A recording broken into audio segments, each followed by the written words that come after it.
Yo, what's up mga kagulong? Pupunta nga pala tayo dito sa Dali. Bibili tayo ng boneless daing na bangus. Papasok na tayo dito sa Dali. Punta tayo sa mga bilihan ng meat at ng mga isda nila. At syempre, kunin na natin ang pinunta natin dito, ang boneless daing na bangus.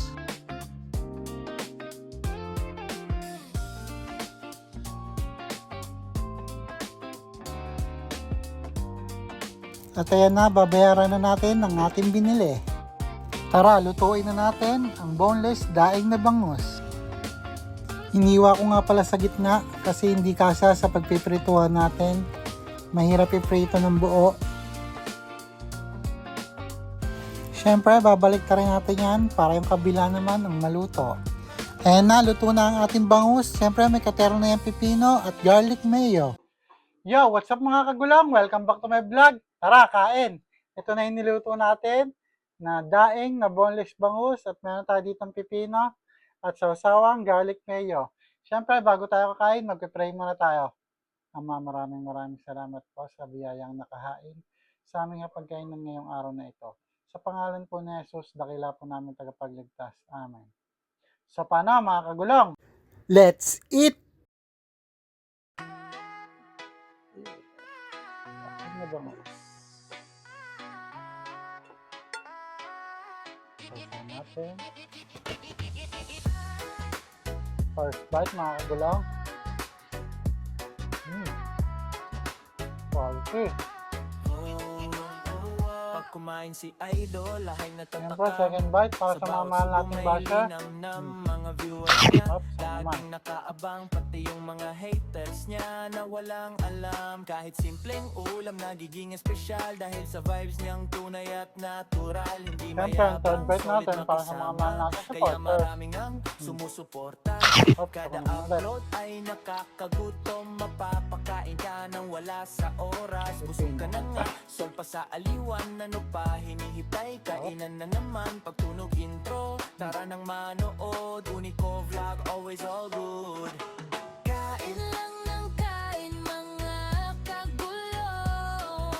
Kung wala kang gana, ako sa'yo tutulong. Kahit simple lang putahe, nagiging masarap.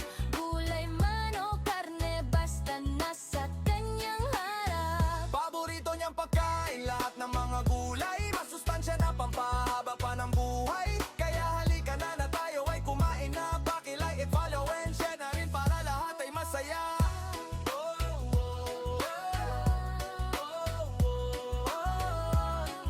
Ulo.